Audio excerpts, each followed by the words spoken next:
Hello everyone, I'm Paul. And I'm Ryan. And we want to take some time today to tell you a little bit about our families and where we kind of grew up and came from.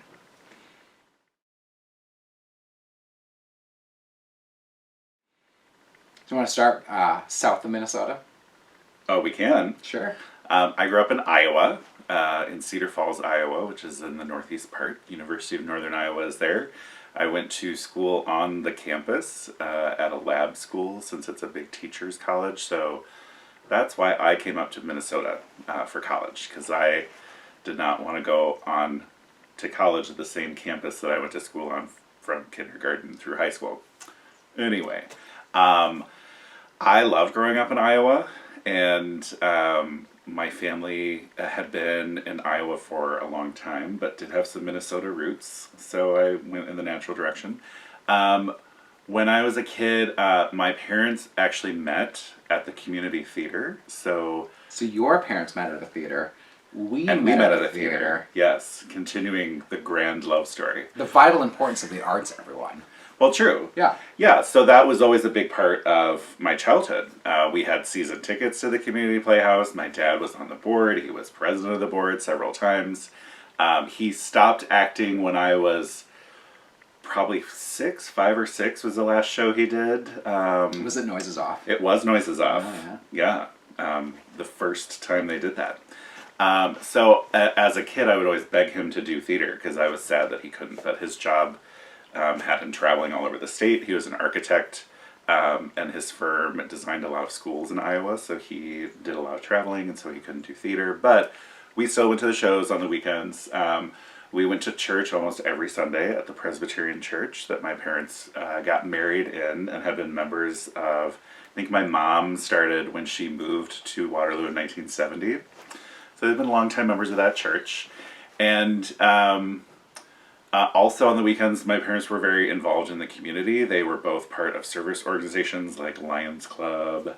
My mom was a member of Quota International, which did an annual brunch, which my sister and I would help out with. So if you need Quota nuts, just let us know. Yeah, they also sell really good nuts. They're the best cashews. And so it was a very busy childhood in that regard, because on the weekends, I just wanted to sleep. Because that has always been something I wanted. Shocker. I know.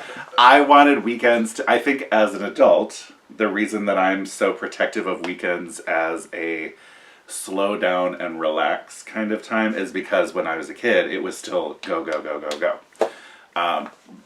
But it was also good because my parents were involved in the community, and it taught me the importance of being involved in the community. So I've found ways to do that as an adult without sacrificing my entire weekend all the time. But in any case, the big fun that we do every summer, my dad was on a bank board, so that provided some additional income that we could go on a 2-week vacation almost every summer from when I was maybe 6 or 7 through junior high, and we went to we would spend 2 weeks driving around a different section of the United States.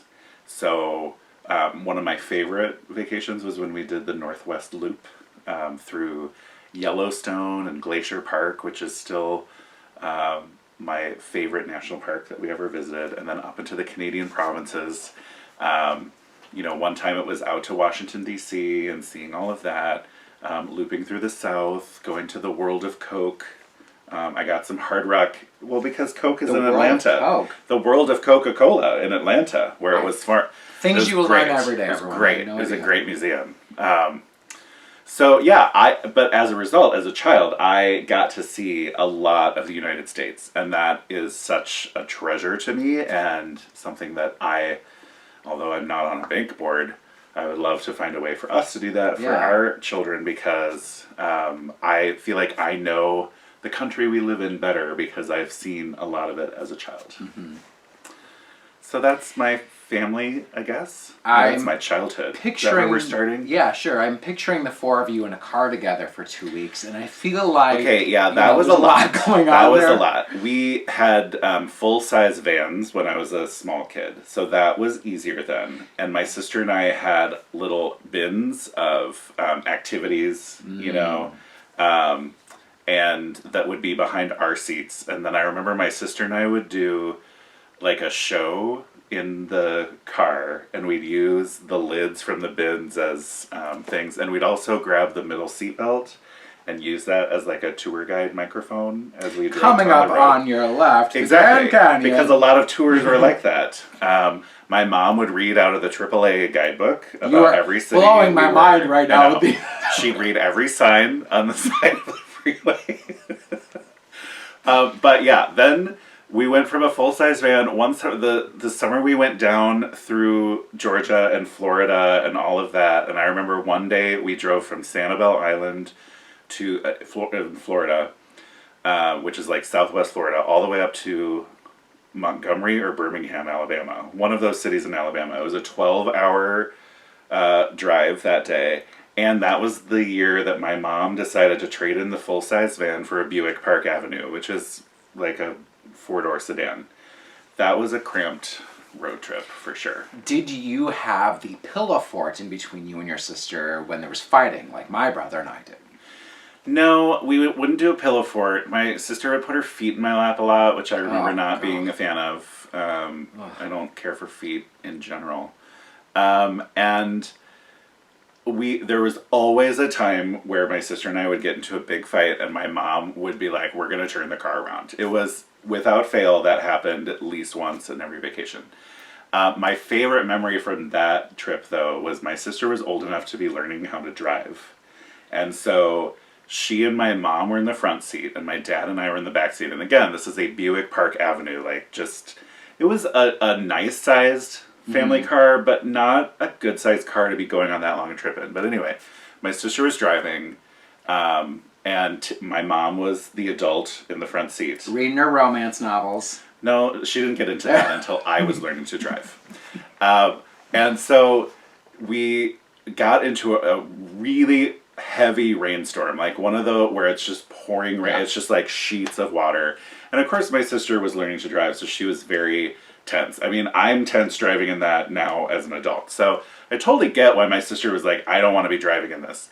So we pull over the side of the road. I think it was under an overpass, where we could get a little change. And my parents decided that they needed to swap. But even though we were under an overpass, or maybe we weren't even under an overpass, there was some reason we could not get out of the car. Right?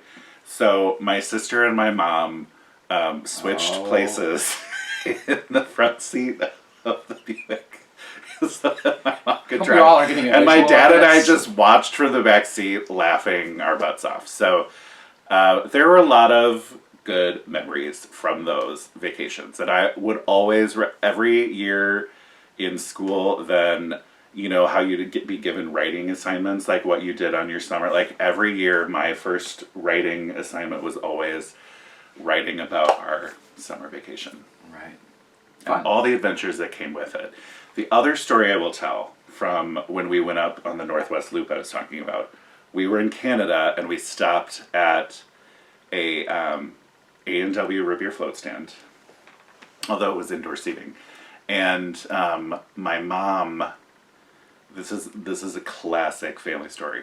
My mom would always try to compact the trash, which it's good, Earth conscious. Exactly. Scenes. My mom was ahead of her time in this regard. So she would, pack hamburger wrappers into French fry wrapper, all that stuff. So she did that, and then she squeezed the French fry wrapper or cardboard box thing closed, and it made the hamburger wrapper go flying up in the air. And she tried to catch it and failed, but then in the process knocked her napkin over or on the floor.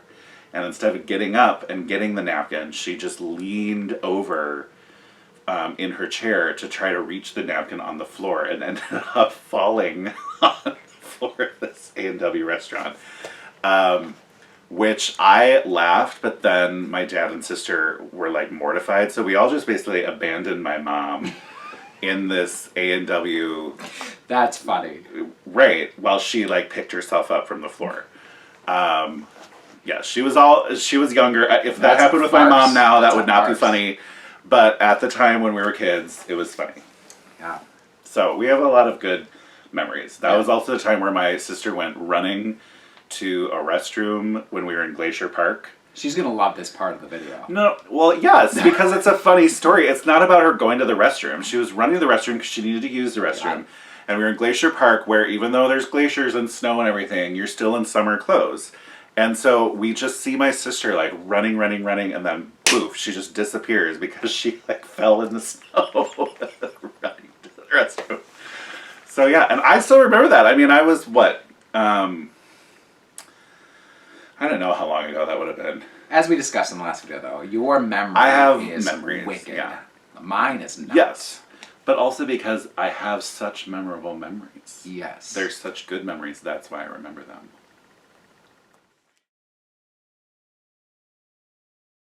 Yeah. So thanks for watching, everyone. Bye. Bye.